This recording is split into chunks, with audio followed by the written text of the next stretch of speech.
سڵاتان لێ بە بینەران و بیسەرانی کوردستان 24 ئەم ئێوارەی ژیان دۆستیش هاتینەوە لای ئێوە و میوانی ماڵەکانتان. لە کۆندا وتراوە نان لە بەردی ڕق دەرەهێنن. ئەمانە ئەو کرێکارانن کە لە مانگی پیرۆزی ڕەمەزاندا دێنە ئێرە و سەرەڕایەوەی کە بە ڕۆژوون کارەکەن. ڕۆژانە بە جەوی گەرما و سەرما بە هەموو ناخۆشیەکان و سەختیەکانی ژیانەوە ئەوان ژیان دۆستیەکەن تا بژێوی خۆیان و خانەوادەکانیان بەم کارە قورسە دابین بکەن. من ئەمڕۆ هاتوومەتە کارگەیەکی گەورەی دروستکردنی مەڕمەڕ و کاشی کە لە بەردی ڕقەوە ئەم کارەکەن. کرێکاران بەهێز و بازووی خۆیان ئەم کارە قورسەکەن. بزانین لە مانگی ڕەمەزاندا ئەوان کارەکانیان قورستر بووە، ئەرکی سەرشانیان چۆنە. لەگەڵمان بن منەچمە لای ئەوان.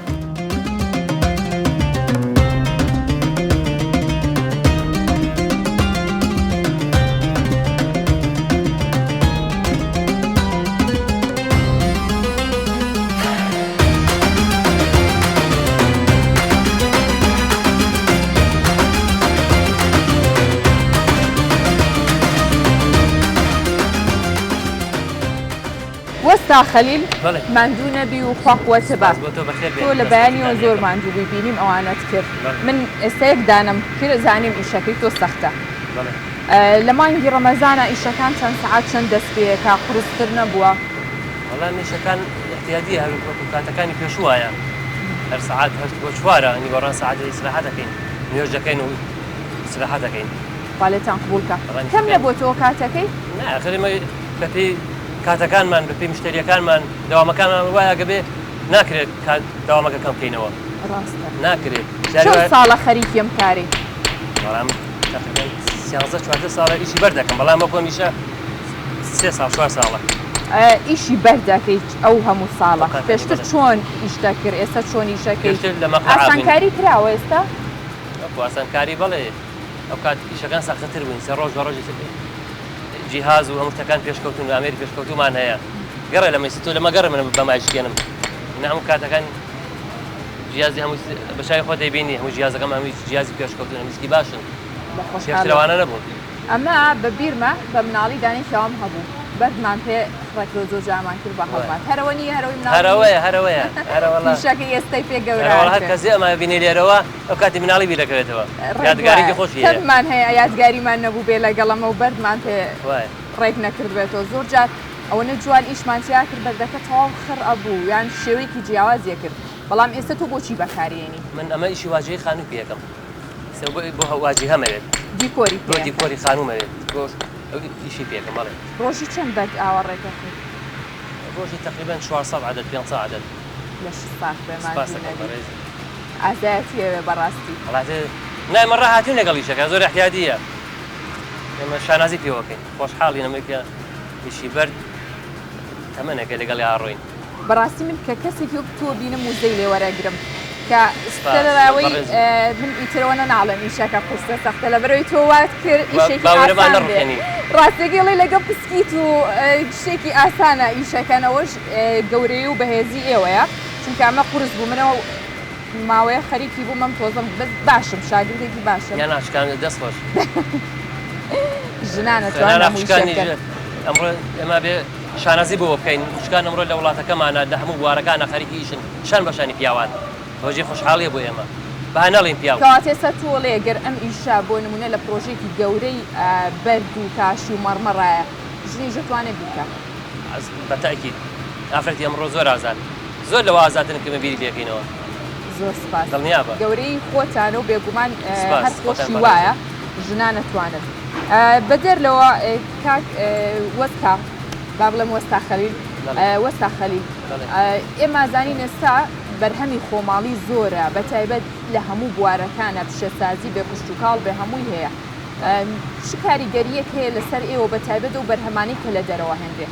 وەڵا بە هەیەی زۆربەی بەرهەمەکانمان لە خۆراکە لێگەڕێ، بەڵام ئەمەی بیناسازیەکانی زۆربیان لە ئێران و لە تورکیاوانەوە دێن. ئەگەر حکوومەتی هەرێمی کوردستان هاوکارمان بێت بێنە لە نرخی کارەباکانە لە ئەوانەیە هاوکارمان بێن نرخەکانەوە بەدا بزێنێت، ئەبێتە هەلی کار ڕەخساندنی هەلی کار بۆ گەنجەکانمان. بەڵام هە نەڵێن دەوام و مەعاش خواردن و موش ئەمانە پشت بە کەرتی پیشەسازی خۆمان ببەستین.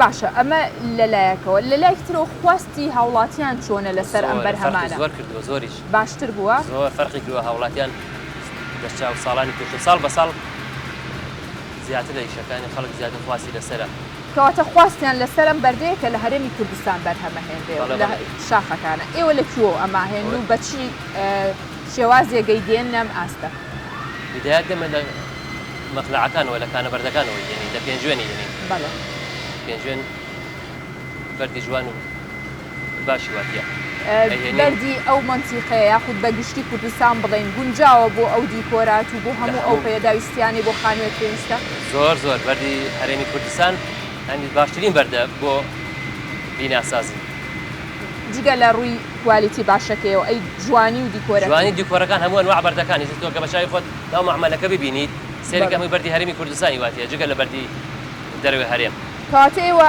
ئەوەی لەناو ئەم پرۆژەیە بینم هەمووی ناوخۆیە بەرهەمی ناوخۆیە هەمانە هی دەرێکی دەروی هەرێمان هەیە جیاوازیەکەی چییە؟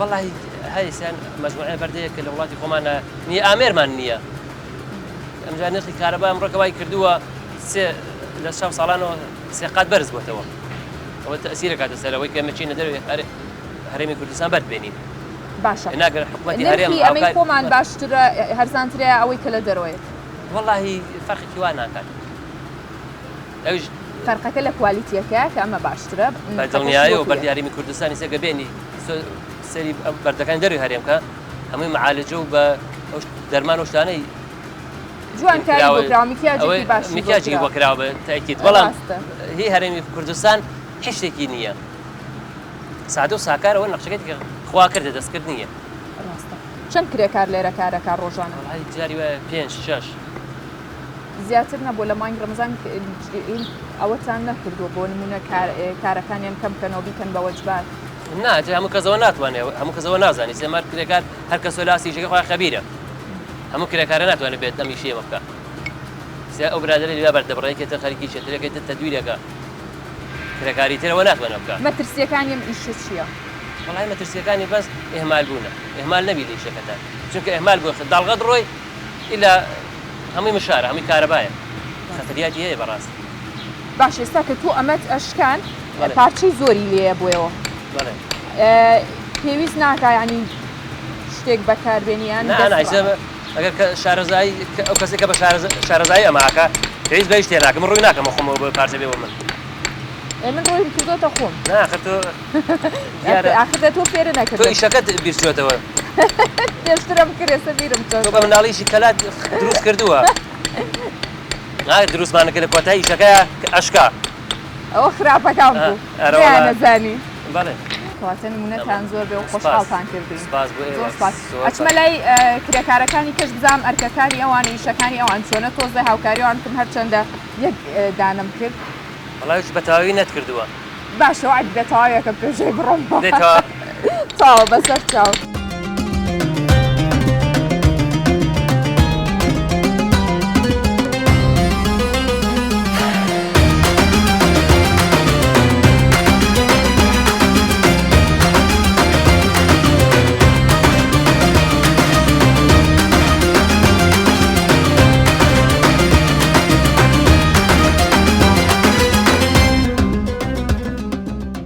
کامەران بەڕێستانۆک و خاوەن پرۆژێکی گەورە ئێوە بەرهەمەکانتان لە ناوخۆی کوردستانە ئایا چۆن کارەکەن؟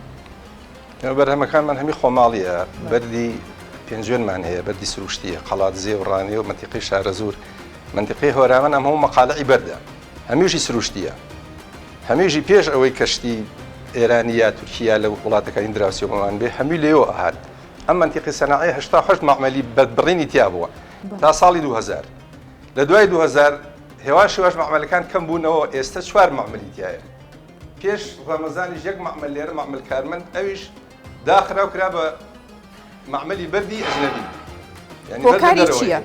خواستی خەڵک بۆ سەر بەرهەمی دەرەوەیە بۆ سەر ئەم بەردێرە کە لە دەرەوەیە یاخود خۆی خواستی خەڵک دوو جۆرە خەڵکێکەکەی حەزی 100% حەزی لە شتی سروشتی و شتی ناوخۆیە بەرهەمی کوردستانە ئەوە تێگەیشتووە ئەزانێت کە بەرهەمی کوردستان چییە هیچ مادێکی تری تێکەڵ ناکرێت ئێمە ئەم بەردەیەکەی هێنین سروشتیە 100% هێنین ئەیبڕینەوە بەبێەوە معالەجەی کەین ئیپۆکسیکەین ڕێزینیکەین موادێکی تری تێکین کە مەشاکیلەکانی حەلبێ نیمانە ئەسڵن هەر موادەکەمان هەیە نەو مەکینانی کە معالەجەکەی پێکری لێرە ئەوە ئەم معالەجانە ئەم مکیاجکردنە لە بەرهەمی دەرەوەیە هەیە لە سا 50 معالەجەکە بەرهەمی دەرێت شاکی خراپیە بەس ئەوان کە بەردەکەی هێنن بۆ نمونە لە دیاربکرەوە لە تورکیا و بەردێ بن بۆ ئەسەمۆڵی بڕن لەوێ بەردەکە ئەگەر خراپ بێ یا چاک بێخۆ و بەردە فڕێ نایەن معالەجەیەکەن بۆی تەلەف نەبێت ئیپۆکسی لێن ڕێزینی لێن معالەجەیەکەن میکیاجی جوانی بۆکەن کە یەتە ئێرە تۆ نازانی مشتری نازانێ خەڵک نازانێ بۆ خەڵک هەمووی قساسی مەرمەڕ و بەرد نییە ئەو معلوماتەی نییە ئەڵێ بەردی تورکی باشە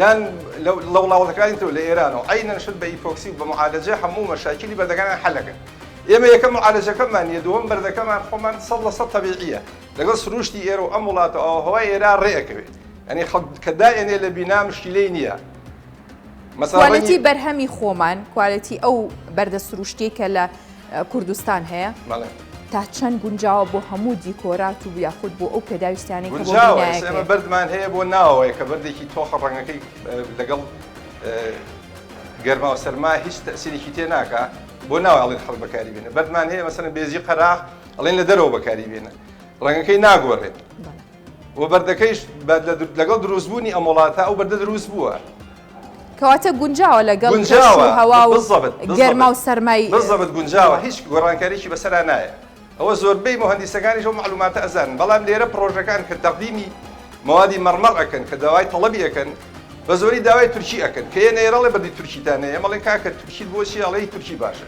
ئێمەش پێیان ئەڵێن ئەڵێن کاکە بەرد هەمی سروشتیە لە ئەسڵا بەس ئێمە معالەجەی ناکەین شێوازە تەبیعەکەی لە دەست نایە و هەر بە سروشتێتی ئەمێنێتەوە بەس جلایی ئەکرێ و قیاسات ئەکرێ و گردێ بە خەڵک کارەکەی ئێوە یاخود بەڕێستانەک و خاوەن کارێکە ئەزمونێکی دوور و درێژدان هەیە تا چەند گرنگە موادێکی باش و خام دروست بن بە هاوڵاتیان و فێڵیتیان نەکرێت تەعەن دروستە چکە ئێمە لەم وڵاتاژی من لێرە 30 ساڵە لێرەم ئەگەر موادی بم بە خەڵک خراپ بێ پاش 2 ساڵ 3 ساڵ 4 ساڵی هەدیێتەوە بەس لە تورکیا لە ئێرانێکرێ نازان لەکوێی کڕیوە لەبەر ئێمە هەوڵێن شتەکانمان 100% مواصفات بێت کوالیتی بێت سروشتی بێت موادی تری لەگەڵا بەکار نێنی ئەوەی کەین بە خەڵک هەست کەسێ بێتە ئێرە مشتری ئێمە وەکو بۆ خۆمانی بکڕین ئەو بەردە ئاواین بە مشتری چی بۆ بازرگاناناڵی کە لە مانگی ڕەمەزان و دوای مانگی ڕەمەزان و پێشتریش نەیانتوانیوە بەرهەمێکی باش و خۆماڵی یاخود دروست بێ فێڵ بن بە هاوڵاتیان وەڵاهی بازرگانیش دوو زۆرە بازرگانی شەیە زۆر باشە زۆر بە ویژدانە شتی باشێنێ وەکو بۆ ماڵی خۆی بێنێ وایە هەیژێ وەختی ئەیهێنێت لە خۆ ئێستا لە مەرمەڕا تا حەدێک ئەو تەسیری نەکردووە لەبەرەوە تۆ مەرمەڕ بە ئاشتی سروشتیە بەس ئەوان لەوێ گۆڕانکاریکی بەسەرایەنین ئیپۆکسی و معالەجەیەکەن ئەوە ئەبێ چۆن ئەڵێ بێ بە سەناعی ئەو ئیپۆکسیە بە مرودی 5-6 ساڵ هەڵەیە کون ئەبێ و بەردەکە خەڵکی نامێنێ بەس بە عام شتی کە ئێهێنن ئێستا هیچی کوالیتی نییە ئیتر حەقیشە خەڵک بەڕاستی بیرکاتەوە بڵێ ئەمە یەکەم خۆم زەرمەندم کە من لە سلێمانی دانیشم موادێکە کڕم خراپێ خۆم یەکەم زەرمەندم دووەمش دراوسێکم سێم خزمەکەم یعنی هەمی هەر زەرمەندە اینجا بۆ شتێنێنین بە سعرێکی باش بفرۆشین خۆشمان وجدانمان مرتاحی و خەڵکی زەرری لێ نەکاو بمێنێتەوە لە وەکو خۆی بمێنێتەوە زۆر سپاس بۆ بەڕێستان بە هیوای نمونەتان زۆر بێ و هەمیشە خۆی گەورە ڕستقی باشتر بات زۆر سپاس دەسیەوەش خۆش لێ ئازێتان کێشا زۆر سپاس بەم مانگی ڕەمەزانە هاتن لە خزمەتانی خۆشحاڵ بن زۆر